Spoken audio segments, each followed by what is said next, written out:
நிலாதம்மா குழுவை வழிநடத்தி வரும் அவர்கள் அனுசுயா அவர்களே, சூனாம்பேடு பிரேம் அவர்களே, சூனாம்பேடு இலக்கியன் அவர்களே, மற்றும் அந்த தர்மா குழுவை சார்ந்த தோழர்களே, குழந்தைகளே, இந்நிகழ்வில் பங்கேற்று இதனை சிறப்பித்துக் கொண்டிருக்கிற கட்சியின் தலைமை நிலைய செயலாளர் பாலசிங்கம் அவர்களே, இளச்சேதுவர் அவர்களே, அரசியல் குழு தலைவர் அண்ணன் நீலவானத்து இளவன் அவர்களே, தோழர் தேவராஜ் அவர்களே, சங்கத்தமிழன் அவர்களே, இரா செல்வம் அவர்களே, ஜெய் முபாரக் அவர்களே, மாவட்ட செயலாளர் கரிகாலன் அவர்களே, ஆதிமொழி அவர்களே, மற்றும் நமது இயக்கத்தின் முன்னோடிகளே, இளங்கோர் உள்ளிட்ட தோழர்களே, உங்கள் அனைவருக்கும் என்னுடைய பணிவார்ந்த வணக்கத்தை தெரிவித்துக் கொள்கிறேன். பெயர்கள் விடுபட்டிருந்தால் பொறுத்தருள வேண்டுகிறேன். நாளை மறுநாள் நமது கட்சியின் சார்பில் விருதுகள் வழங்கும் விழா உள்ளது. அதற்கான பணிகள் உள்ளன. ஆகவேதான் நான் நாளை வரையில் பெங்களூரில் சிகிச்சை எடுக்க வேண்டும் என்று போயிருந்த நிலையில் 2 நாட்களுக்கு முன்னதாகவே புறப்பட்டு சென்னைக்கு வந்துவிட்டேன். ஒருவேளை நாளை வரை நான் பெங்களூரில் இருந்திருந்தால் இந்த நிகழ்விலும் என்னால் பங்கேற்க இயலாத நிலை ஏற்பட்டிருக்கும். நாளை மறுநாள் நடைபெற உள்ள விருதுகள் வழங்கும் விழாவில் பங்கேற்பதற்காக 2 நாட்களுக்கு முன்னதாகவே நான் சென்னைக்கு வந்துவிட்ட நிலையில் இன்றைக்கு நடைபெறுகிற இந்த விழாவிலும் பங்கேற்கிற ஒரு அரிய வாய்ப்பு கிடைத்திருக்கிறது. தம்பி பிரேம் அவர்கள் இந்த நிகழ்ச்சியை கட்சியின் அலுவலகத்தில் நடத்தி கொள்ளலாமா என்று கேட்டபோது உடனே நான் இசைவளித்தேன். எப்போதெல்லாம் நீங்கள் நிலாதம்மா குழுவின் சார்பில் நிகழ்ச்சிகளை நடத்த விரும்புகிறீர்களோ அப்போதெல்லாம் இந்த அரங்கை நீங்கள் பயன்படுத்திக் கொள்ளலாம். அதில் தயக்கம் ஏதும் தேவையில்லை என்று சொல்லுகிறேன். நீண்ட காலமாக அம்பேத்கர் மணிமண்டபத்தில் தான் நிலாதம்மா குழுவினர் இது போன்ற நிகழ்ச்சிகளை சிறப்பாக நடத்தி வந்ததை நாம் அறிவோம். அண்மை காலமாக அங்கே இது போன்ற நிகழ்ச்சிகளை நடத்த முடியாத ஒரு நிலை ஏற்பட்டிருக்கிறது. பாதுகாப்பு என்ற பெயரில் அரசு அந்த கெடுபிடியை செய்து வருகிறது. ஆகவே தோழர்கள் அங்கே சுதந்திரமாக செயல்பட இயலாத நிலையில்தான் என்ன செய்வது என்ற ஒரு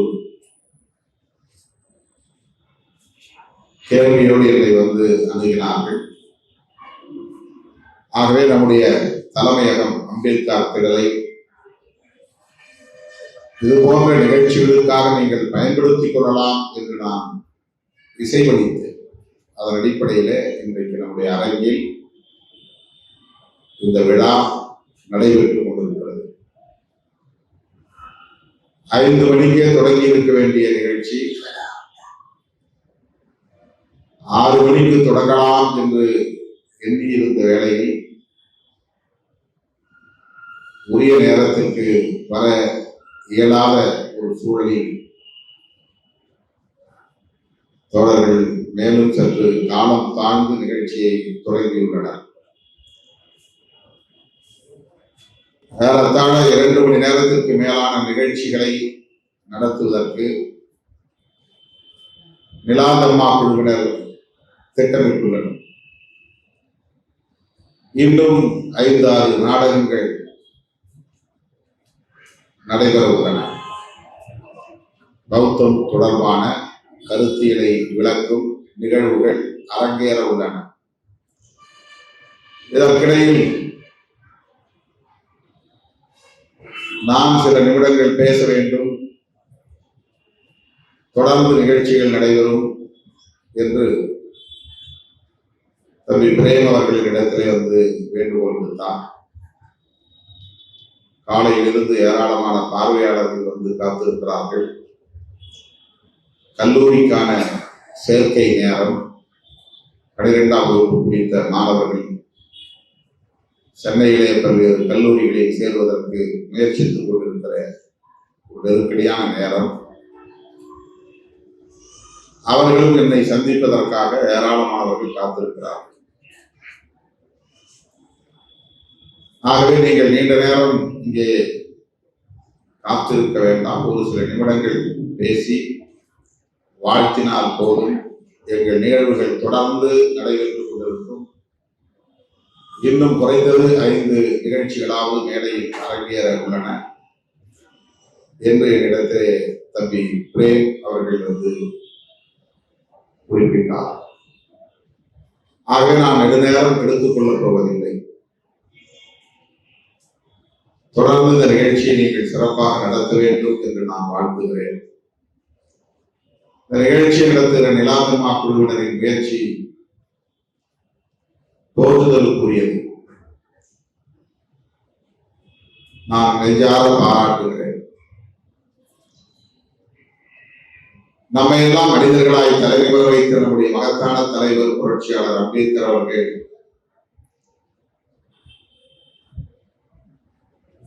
ஒரு பௌத்தராகவே தனது இறுதி மூச்சை விட்டார். பிறக்கும் போது நாம் இந்துவாக பிறந்திருக்கலாம், ஆனால் இறக்கும் போது இந்துவாக நான் இறக்க மாட்டேன் என்று ஏலோ மாநாட்டு நிகழ்வில், ஏலோ என்னும் இடத்தில் நடைபெற்ற ஒரு மாநாட்டில் புரட்சியாளர் அம்பேத்கர் அவர்கள் உறுதியேற்றுக் கொண்டார்.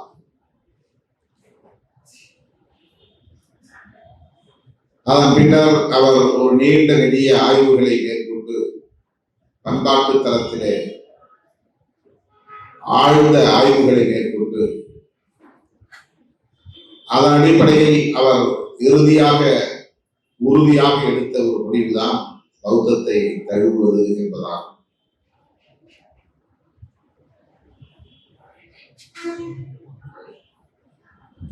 இந்திய அரசியல் வரலாற்றில் இப்படி ஒரு முடிவை, துணிச்சலான முடிவை புரட்சியாளர் அம்பேத்கருக்கு முன்பு அல்லது அவருக்கு பின்பு யாரும் எடுத்ததில்லை.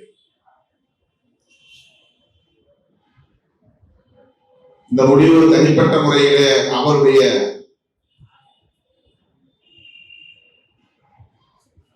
மரியாதை குறித்த அல்லது மதிப்பு குறித்த ஒரு முடிவு அல்ல. அவருடைய செல்ஃப் ரெஸ்பெக்ட் என்ற அடிப்படையிலான ஒரு சுயமரியாதை குறித்த முடிவு அல்ல. இந்திய அரசியலில் மிக பெரும் அதிர்வை ஏற்படுத்தக்கூடிய, தாக்கத்தை ஏற்படுத்தக்கூடிய ஒரு மாபெரும் நிலைப்பாடு. அதனால்தான் அது துணிச்சலான முடிவு என்று சொன்னேன். ஒரு மதத்திலிருந்து ஒரு மதத்தை ஏற்றுக்கொள்வது எந்த வகையிலே துணிச்சலான முடிவாக இருக்க முடியும்? எனக்கு திருத்தவம் பிடித்திருக்கிறது, எனவே நான் திருத்தவத்தை ஏற்றுக்கொள்கிறேன். இஸ்லாம் பிடித்திருக்கிறது, எனவே இஸ்லாத்தை ஏற்றுக்கொள்கிறேன். பௌத்தம் பிடித்திருக்கிறது, பௌத்தத்தை ஏற்றுக்கொள்கிறேன் என்று ஒரு தனிநபர் முடிவெடுத்தால் அதில் என்ன நெருக்கடி ஏற்பட போகிறது, என்ன அச்சுறுத்தல் வரப்போகிறது, அதற்காக துணிந்து முடிவெடுக்க வேண்டும் என்கிற நிலை உள்ளது என்ற கேள்வி எழலாம். இந்திய மண்ணை பொறுத்தவரையில் இந்து மதம் என்கிற அடையாளத்திற்குள்ளே அல்லது அந்த வளையத்திற்குள்ளே சிக்கியவர்கள் அதிலிருந்து வெளியேறுகிற போது வேறு மதங்களை கருத்துக்களை ஏற்கிற போது அல்லது தழுவுகிற போது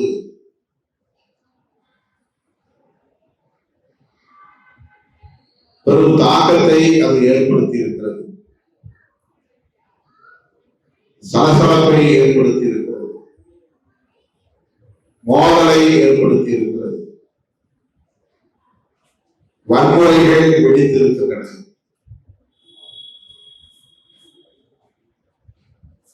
படுகொலைகள் நிகழ்ந்திருக்கின்றன.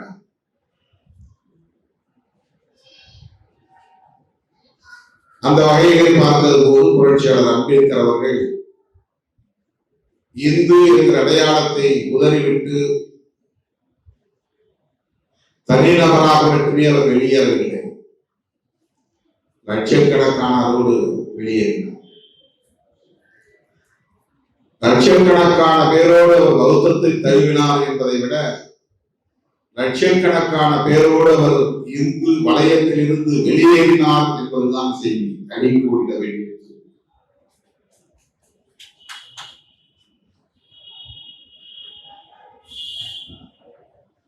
நீண்ட நெடிய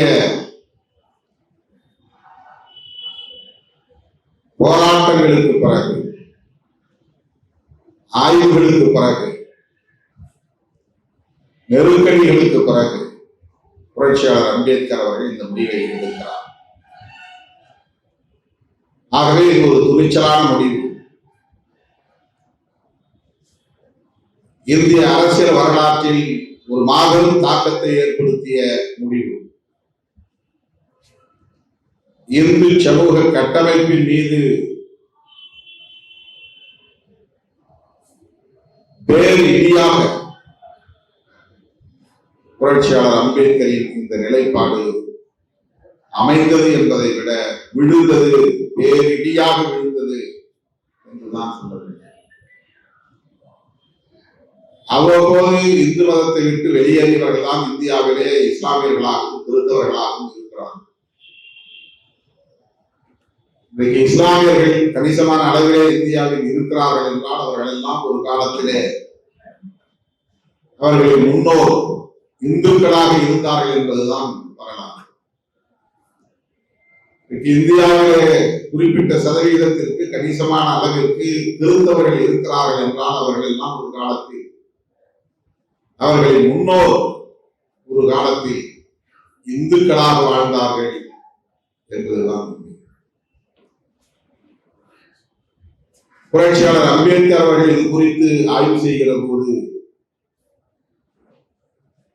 ஆழமான ஒரு ஆய்வை செய்கிற போது அவர் கண்டறிந்த உண்மையை பெரும் அதிர்ச்சியை தரத்தக்கதாக இருந்தது. அது என்ன என்றால், இஸ்லாமியர்களாக இருந்தவர்கள் ஒரு காலத்தில் இந்துக்களாக இருந்தார்கள் என்பது எப்படி ஒரு வரலாற்று உண்மையோ, இன்றைக்கு கிறிஸ்தவர்களாக இருப்பவர்கள் ஒரு காலத்தில் இந்துக்களாக இருந்தார்கள் என்பது எப்படி ஒரு வரலாற்று உண்மையோ, அதை போல இன்றைக்கு இந்துக்களாக இருப்பவர்களில் பெரும்பான்மையானவர்கள் ஒரு காலத்தில் பௌத்தர்களாக இருந்தார்கள் என்பதுதான். ஆக இந்துக்களே ஒரு காலத்தில் பௌத்தர்களாக இருந்தார்கள், பௌத்தர்கள் தான் இன்றைய இந்துக்களாக இருக்கிறார்கள். ஆகவே இவர்களின் கூற்றுப்படி கர்வாட்சி என்றால் இந்துக்களே நீங்கள் தாய்மரம் திரும்புங்கள், பௌத்தத்திற்கு திரும்புங்கள் என்று அழைப்பதாகத்தான் இது அமையும். இஸ்லாமியர்களே இந்துக்களாக மாறுங்கள் என்பதை விட, கிறிஸ்தவர்களே இந்துக்களாக மாறுங்கள் என்பதை விட, இந்துக்களே பௌத்தர்களாக திரும்புங்கள், அதுதான் உண்மையான கர்வாட்சி. தாய்மதம் திரும்புங்கள் என்று பொருளாகும். புரட்சியாளர் அம்பேத்கர் அவர்களுடைய இந்த மாபெரும் ஆய்வில், சமூக ஆய்வில், பண்பாட்டு ஆய்வில், வரலாற்று ஆய்வில், அரசியல் ஆய்வில், இது வெறும் மதம் சார்ந்ததல்ல, பண்பாடு, சமூகம், அரசியல், வரலாறு என்கிற பல்வேறு தளங்கள் இணைந்தது, பிணைந்தது, கலந்தது. ஆகவே இது அனைத்து தளங்களிலும் தாக்கத்தை ஏற்படுத்தக்கூடியது. குறிப்பாக அரசியல் தளத்தில் மிக பெரும் தாக்கத்தை ஏற்படுத்தக்கூடியது.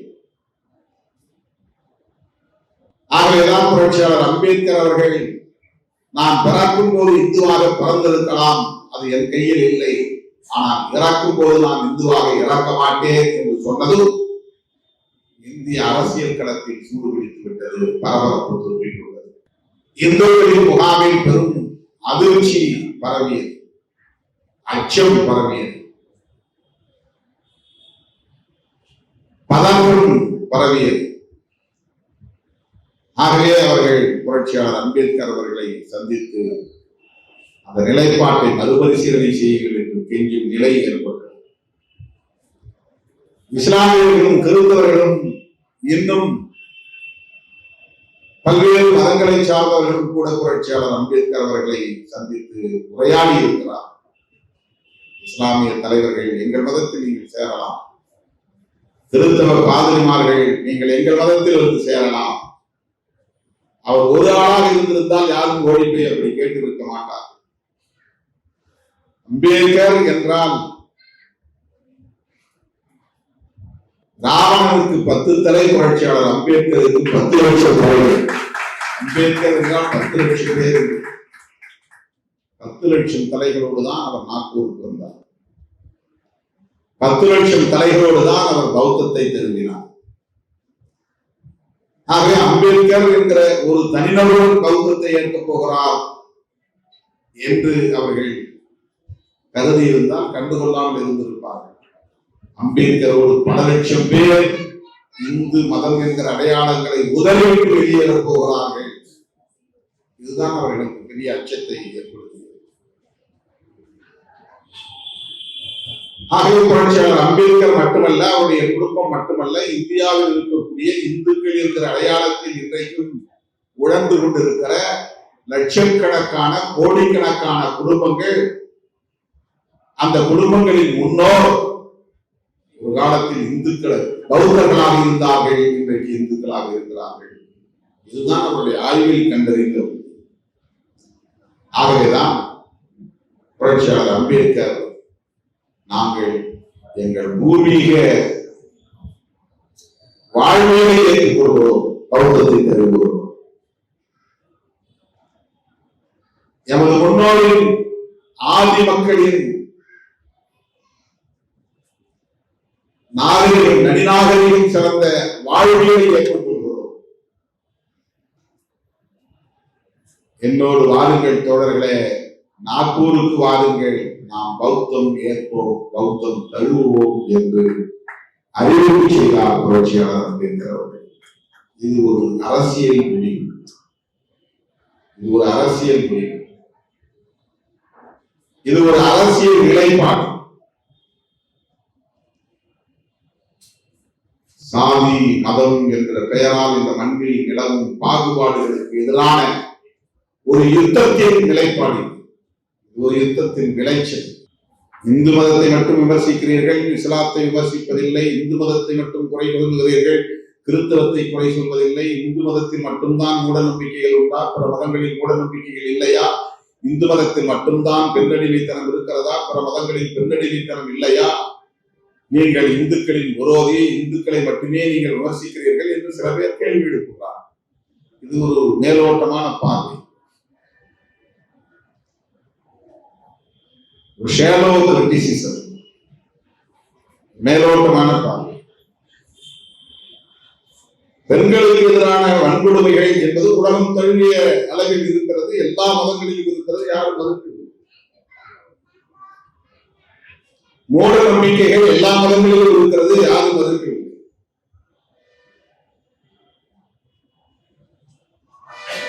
ஆனால் பிறப்பின் அடிப்படையில் உயர்வு தாழ்வு என்கிற பாகுபாடு இந்த மதத்தில் மட்டும்தான் இருக்கிறது. அதுதான் பிரச்சனை.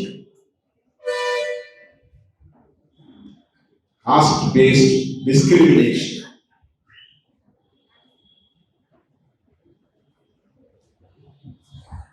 பிறப்பின் அடிப்படையில் உயர்வு தாழ்வு, உயர்ந்தவன் தாழ்ந்தவன் என்கிற இந்த பாகுபாடு, இதுதான் பிரச்சனை.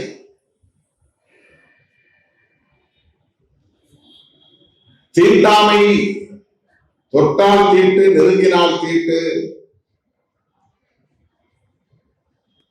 பார்த்தால் கேட்டு இந்த தீட்டு கொள்கை வேற எந்த மதத்திலும் கிடையாது.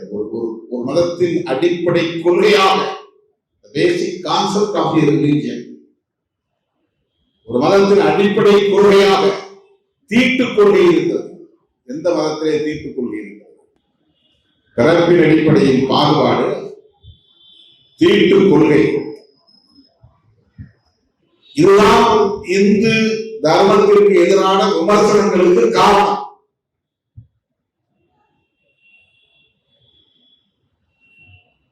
அகமண முறை, ஒரே சாதிக்குள் திருமணம் செய்ய வேண்டும், சாதி விட்டு சாதி திருமணம் செய்யக்கூடாது, மதம் விட்டு மதம் திருமணம் செய்யக்கூடாது என்று உலகத்தில் எந்த மதத்திலும் ஒரு கொள்கையாக, ஒரு கோட்பாடாக எண்டோகமி என்று சொல்லப்படக்கூடிய அகமண முறை, அதை மீறி செய்தால் ஆணவ இல்லை, ஆணவ கொலை. இந்த மூன்று முக்கியமான கூறுகள் விமர்சனங்களுக்கு காரணம். பிறப்பின் அடிப்படையில் உயர்வு தாழ்வு, தீட்டு கொள்கை, அகமண முறை.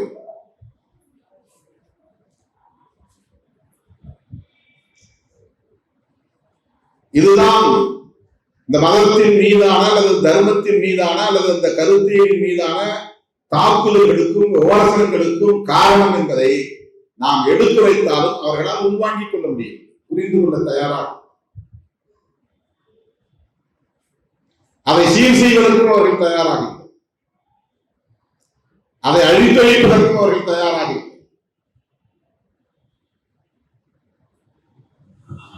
இவைதான் இங்கே இந்து மதத்திலிருந்து இஸ்லாம் உருவாவதற்கு காரணம். இவைதான் இங்கே கிறிஸ்தவம் வளர்வதற்கு காரணம். இந்த நிலையில் தான் தொடர்களே, புரட்சியாளர் அம்பேத்கர் அவர்கள் உள்ளிருந்து கொண்டு விமர்சித்துக் கொண்டிருப்பதால் எந்த பயனும் இல்லை. அவர்கள் அதை உள்வாங்கவும் தயாராக இல்லை, அதை மாற்றிக்கொள்ளவும் தயாராக இல்லை. அது தவறுதான் என்று சுய விமர்சனம் செய்து கொள்ளவும் அந்த மதத்தில் ஒரு அறிவாளி கூட இல்லை. அதுதான் பிரச்சனை.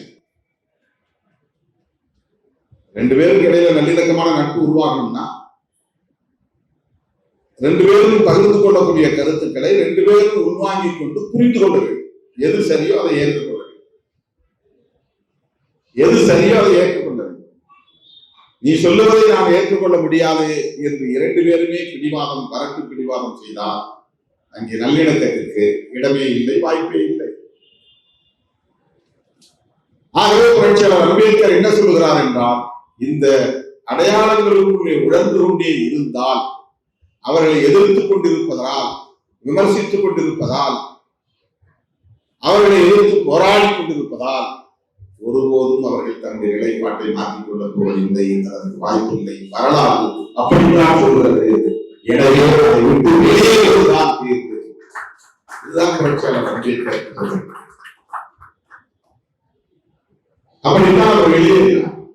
வெளியேறுவதை ஒரு நிகழ்வாக நடத்தினார், அதை ஒரு யுத்தமாக நடத்தினார். ஒரு பண்பாட்டு நிகழ்வு கிடையாது, இது ஒரு அரசியல் நிகழ்வு. அதை ஒரு யுத்தமாக நடத்தினார். இதோ பாவம், நீ எந்த மதத்தை உயர்த்தி பிடிக்கிறாயோ அந்த மதத்தின் மீது நான் தாக்குதல் கொடுக்கிறேன். இதனுடைய தாக்குதல் என்னை விட்டு நான் வெளியேறுகிறேன். நான் மட்டுமல்ல, 10 லட்சம் பேர் வெளியேறுகிறேன். இந்திய வரலாற்றில், அரசியல் வரலாற்றில் ஒரு தலைவனின் பின்னால், ஒரு தனிநபரின் பின்னால், ஒரு தனிநபரின் அழைப்பை ஏற்று 10 லட்சம் பேர் ஒரு மதத்தை விட்டு வெளியேறுவது என்பது ஒரு புரட்சிகரமான நிகழ்வு. இதுதான் இந்திய அரசியலில் நிகழ்ந்த புரட்சி.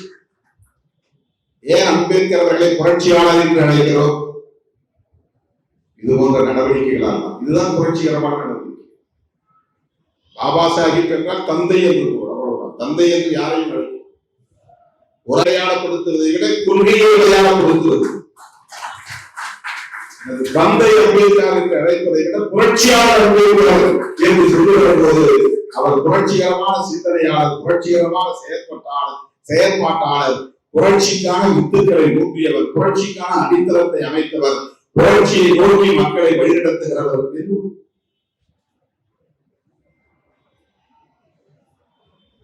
ஆகவே நாக்பூரிலே அவர் 10 லட்சம் கோயிலோடு பௌத்தத்தை தழுவிய நிகழ்ச்சி என்பது வெறும் மத சடங்கு அல்ல, அது அரசியல் களத்தில் அவர் நிகழ்த்திய ஒரு மாபெரும் புரட்சி. இந்திய அரசியல் வரலாற்றில் இந்து சமூக கட்டமைப்பின் மீது அவர் தொடுத்த மாபெரும் யுத்தம். அருமை தோழர்களே, இந்த பௌத்தம் இன்றைக்கு என்னவாக புரிந்து கொள்ளப்பட்டிருக்கிறது, எப்படி இன்றைக்கு மக்களிடத்திலே பேசப்பட்டு வருகிறது என்பதை நாம் சுய விமர்சனத்திற்குள் இறங்கியாக. ஒரு காலத்தில் இந்தியாவை தம் கட்டுப்பாட்டுக்குள் வைத்திருந்த ஒரு கோட்பாடு பௌத்தம். இந்தியா முழுவதும் விரவி பரவியிருந்த ஒரு கருத்தியல் பௌத்தம். பேரரசர்கள் இந்த வாழ்வியலை ஏற்றுக்கொண்டார்கள், சிற்றரசர்கள் ஏற்றுக்கொண்டார்கள்.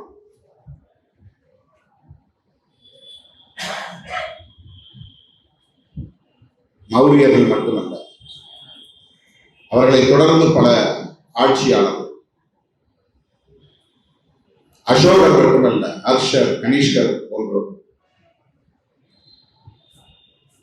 அப்படி கொடிகட்டி கோட்டையிலே கொடிகட்டி கோலோச்ச தத்துவம் கோட்பாடு இன்றைக்கு எங்கே தேடக்கூடிய நிலைக்கு ஏன் இடையிலே என்ன நிகழ்ந்தது?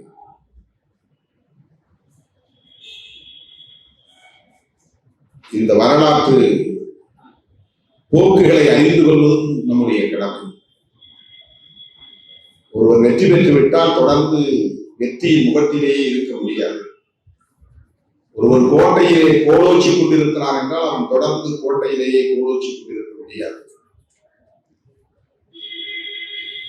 மன்னாதி மன்னர்களும் மண்ணை கவ்வும் நிலை ஏற்படும், வீழ்ச்சியடையும் நிலை ஏற்படும், மண்டியும் நிலை ஏற்படும். மேல் கீழ் என்று இந்த வாழ்க்கை, மனித குலத்தின் வாழ்க்கை சுழன்று கொண்டே இருக்கிறது என்பதுதான் யதார்த்தமான உண்மை. ஆகவே ஒரு காலத்தில் கோலோச்சிய கோட்பாடு பௌத்தம். ஆனால் இன்றைக்கு விரல் விட்டு எண்ணக்கூடிய அங்கொன்றும் இங்கொன்றுமாக சில லட்சம் பேர் மட்டுமே இந்தியாவில் இருக்கிறார்கள் என்று எண்ணக்கூடிய நிலையை ஏற்பட்டிருக்கிறது.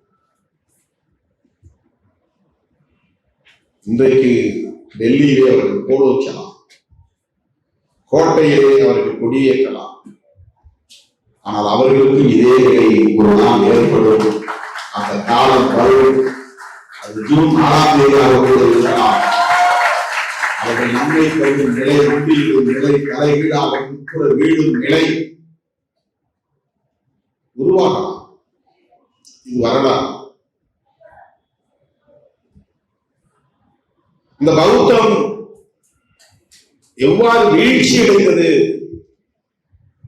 அதில் உள்ள நனி சிறந்த கருத்தியல் மக்களை வெகுவாக ஈர்த்து வளர்ந்தது, வலுப்பெற்றது. அது ஒரு காலம். அதனாலேயே பகை ஒரு புறம் முளைவிட்டது, அதுவும் வளர்ந்தது, அது வலுப்பெற்றது. அதனால் பௌத்தம் வீழ்ந்தது. அந்த பௌத்தத்தை மீட்க வேண்டும். அந்த பௌத்தத்தை மீண்டும் இந்த மண்ணில் தழைக்க செய்ய வேண்டும். அந்த பௌத்தம் பரவிய ஒரு தேசமாக இந்த தேசத்தை பௌத்த இந்தியாவாக மாற்ற வேண்டும் என்பதுதான் புரட்சியாளர் அம்பேத்கர். பௌத்த இந்தியா என்றால் அதுதான் ஜனநாயக இந்தியா. பௌத்த இந்தியா என்றால் அதுதான் சமத்துவ இந்தியா. அவர்கள் பாஷையில் சொன்னால் பௌத்த ராஷ்டிரம். அவர்கள் விரும்புவது வேறு, ஆனால் அவர்கள் பாஷையில் நாம் விரும்புவது பௌத்த ராஷ்டிரம். புரட்சியாளர் அம்பேத்கர் அவர் டிக்ளேர் செய்யவில்லை. கான்ஸ்டிடியூஷன் அதைத்தான் இம்ப்ளை, அதைத்தான் நம்முடைய கான்ஸ்டிடியூஷன் என்ன இந்தியாவை இங்கே கட்டமைக்கப் போகிறது என்று உணர்த்துகிறது என்றால், இங்கே நாங்கள் ஒரு புதிய இந்தியாவை கட்டமைக்கப் போகிறோம். அந்த புதிய இந்தியா பௌத்த ராஷ்டிரா என்பதுதான். அது உருவாகிவிடக்கூடாது என்பதற்காகத்தான் இன்றைக்கு சங் பரிவார் முன்பை மிகப்பெரும் சதிச்செயல்களில் ஈடுபட்டு வருகிறார். தோழர்களே, புரட்சியாளர் அம்பேத்கர் அவர்கள் பௌத்தத்தை எவ்வாறு புரிந்து கொண்டார், அதை எவ்வாறு மக்களிடத்தில் எடுத்துச் செல்ல விரும்பினார் என்பதில் நாம் கவனமாக இருக்க வேண்டும். அதுதான் மிக முக்கியமானது. அம்பேத்கர் மீது நமக்கு பற்று, அவர் மீது நமக்கு உயர்ந்த மதிப்பு, அதனால் அவர் சொன்னதையும் செய்ததையும் எந்த மதிப்பீட்டுக்கும் உட்படுத்தாமல், ஆய்வுக்கும் உட்படுத்தாமல், விமர்சனங்களுக்கும் உட்படுத்தாமல் ஏற்றுக்கொள்கிறோம் என்பது சரிதான், அது ஒரு வகை. ஆனால் அம்பேத்கர் அவர்கள் எப்படி பௌத்தத்தை புரிந்து கொண்டார் என்பதுதான் மிக முக்கியமானது. அதையும் சேர்த்து புரிந்து கொள்வதுதான் முக்கியமானது. பௌத்தம் என்பது கடவுள் வழிபாட்டை வலியுறுத்தக்கூடிய ஒரு மதம் அல்ல. இதிலிருந்துதான் பௌத்தத்தை பார்க்கிற ஆங்கிள், கோணம் இருக்கிறது. இந்த புள்ளியிலிருந்து நின்றுதான் பௌத்தத்தை பார்க்க வேண்டும். பொதுவான மதங்கள் கடவுள் நம்பிக்கை உள்ளது, கோட்பாடுகளை அடிப்படையாக கொண்டது. கடவுள் உண்டு என்று நம்புவது மதம். கடவுள் உண்டு என்றால் அது ஆண் கடவுளா பெண் கடவுளா என்ற கேள்விகள் எழும். ஆண் கடவுளும் உண்டு, பெண் கடவுளும் உண்டு என்று சொல்லுகிற மதம் உண்டு. ஆணும் இல்லை, பெண்ணும் இல்லை, அவருக்கு உருவமும் இல்லை என்று சொல்லுகிற மதங்கள் உண்டு. கடவுள் உண்டு என்று ஏற்றுக்கொள்கிற மக்களிடத்தில் கடவுளுக்கு உருவம் உண்டா உருவம் இல்லையா என்ற கேள்வி எழுகிறது. அது உருவம் உண்டு என்று நம்புகிறவர்கள் ஒரு வகை, உருவம் இல்லை என்று நம்புகிறவர்கள். உருவம் உண்டு என்றால் ஆணா பெண்ணா என்ற கேள்வி எழும். ஆணும் உண்டு, பெண்ணும் உண்டு, சிவனும் உண்டு, பார்வதியும் உண்டு, மகாவிஷ்ணுவும் உண்டு, மகாலட்சுமியும் உண்டு. படைத்துதான் ஆக வேண்டும். ஆண் என்று ஒரு கடவுள் இருந்தால் பெண் என்று ஒரு கடவுள் என்றுதான் தேர வேண்டும். மனிதன் அப்படித்தான் சிந்திக்க முடியும். இந்த கேள்விகளுக்கெல்லாம் அப்பாற்பட்டதுதான் பௌத்தம். கடவுளை பற்றிய பேச்சே இல்லாத ஒரு வாழ்வியல் தான் பௌத்தம். கடவுளை பற்றியே பேச வேண்டியதில்லை. அதனால் ஆதி காலத்தில் இந்த மதத்திற்கு பெயர் நாத்திக மதம். இந்த மதத்திற்கு பெயர் நாத்திகம். கடவுள் மறுப்பை சொல்லுகிறவர்கள், கடவுள் இல்லை என்று சொல்லுகிறவர்கள், கடவுளுக்கு எதிரானவர்கள். இப்படித்தான் பௌத்தத்திற்கு எதிரான வெறுப்பு முதலில் விதைக்கப்பட்டது. எப்படி இஸ்லாமியர்களுக்கான வெறுப்பு அரசியல் இன்றைக்கு விதைக்கப்படுகிறதோ அரசியல் ஆதாயத்திற்காக, அதை போல பௌத்தத்திற்கு எதிரான வெறுப்பு இப்படித்தான் நுழைவிட தொடங்கியது. இப்படித்தான் திட்டமிட்டு விதைக்கப்பட்டது. இவர்களெல்லாம் பௌத்தர்களும் சமணர்களும் கடவுள் இல்லை என்று சொல்லக்கூடியவர்கள், ஆன்மீகத்தின் நம்பிக்கை இல்லாதவர்கள், வழிபாட்டு நடவடிக்கைகளில் ஈடுபாடு இல்லாதவர்கள் என்றுதான் இந்த மதங்களுக்கு எதிரான வெறுப்பு விதைக்கப்பட்டது. அப்படித்தான் இந்த இரண்டு மதங்களுமே சமகாலத்தில் அழித்து வைக்கப்பட்டது.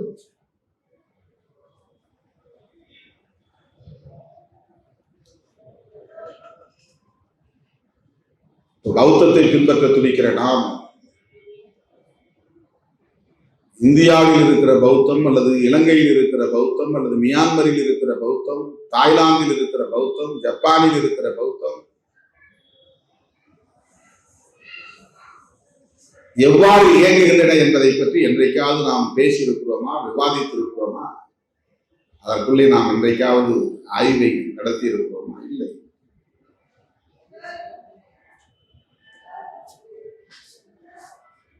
ஏற்கனவே மகாயானா, ஹீனயானா என்றெல்லாம் மதங்கள் இருக்கின்றன. ஜென் புத்திசம் என்றெல்லாம் சொல்லப்படுகிறது. ஏற்கனவே அதற்கான புனித நூல்கள் பல எழுதப்பட்டிருக்கின்றன. இலங்கையிலே அவருடைய பல்லுக்கு ஒரு கோவில் இருக்கிறது.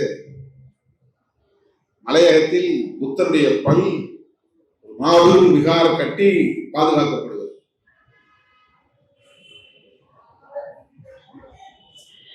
கௌதம புத்தருக்கே இதில் உடன்பாடு இல்லை. கௌதம புத்தருக்கே உடன்பாடு இல்லாத நிகழ்வுகளாக எல்லாம் மாறிவிடும். கோயில்கள் கூடாது, விக்கிரகங்கள் கூடாது, பூசைகள் கூடாது, வழிபாடுகள் கூடாது, மந்திரங்கள் கூடாது, சடங்குகள் கூடாது. இதுதான் பௌத்தம். இப்படித்தான் ஆதி காலத்திலே பௌத்தம் பேசப்பட்டது.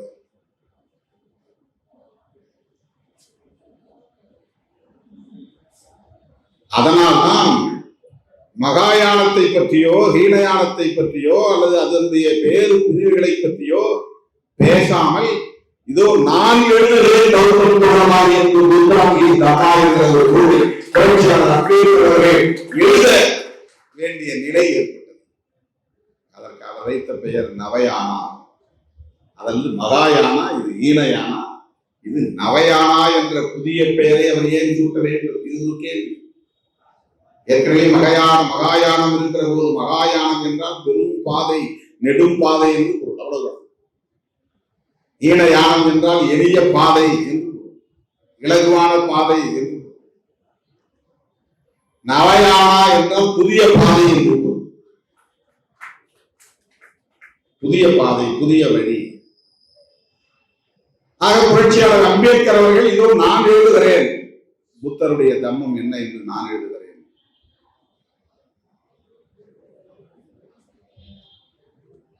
தம்மம் தான் வழிபடுதலுக்குரிய. வழிபடுதல் என்றால் வழியை பின்பற்றுதல். ஏற்கனவே ஒரு வழி உருவாக்கியாச்சு. அந்த வழியில நீ போய் நின்னா அவனை கொண்டு போய் அந்த இடத்துல விட்டுரும். இடத்துல அந்த இடத்துல படுத்துதான் அவனை கொண்டு போய் விட்டுரும். வழிபடுதல், வழிபாடு. அது சடங்குகளுக்கு இடம் கிடையாது. ஒரு கருத்தை உள்வாங்கிக் கொண்டு அதை ஏற்றுக்கொள்வதற்கு பெயர் தான் வழிபடுதல். வழி என்றால் என்ன? பாதை. வழிபடுதல் என்றால் அந்த பாதையை பின்பற்றுதல். எந்த பாதையை? ஏற்கனவே முன்னோர் உருவாக்கிய பாதை. ஏற்கனவே முன்னோர் உருவாக்கிய பாதையில் இருந்த போது ஏன் புதிய பாதை? இதுதான் புரட்சியாளர் அம்பேத்கரின் பௌத்தம். இந்த கேள்விக்கு நாம் விடை தேடுகிற போதுதான் புரட்சியாளர் அம்பேத்கர் பௌத்தத்தை எவ்வாறு புரிந்து கொண்டார் என்பதை நாம் புரிந்து கொள்ள முடியும். இன்னும் ஒரு 10 ஆண்டுகள் புரட்சியாளர் அம்பேத்கர் அவர்கள் வாழ்ந்திருந்தால் பௌத்தத்தை மறுகட்டமைப்பு செய்திருப்பார்.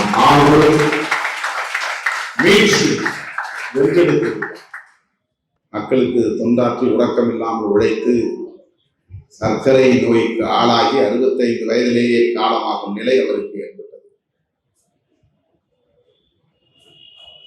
அவருடைய சமகாலத்தில் 90 வயது வரையில் வாழ்ந்தவர்கள். இன்னும் ஒரு 10 ஆண்டுகள் அவர் வாழ்ந்திருந்தால் இந்தியாவின் இசையின் போக்கே மாறி அவர் விரும்பிய பௌத்த ராஷ்டிரா இங்கே உருவாகின்றது.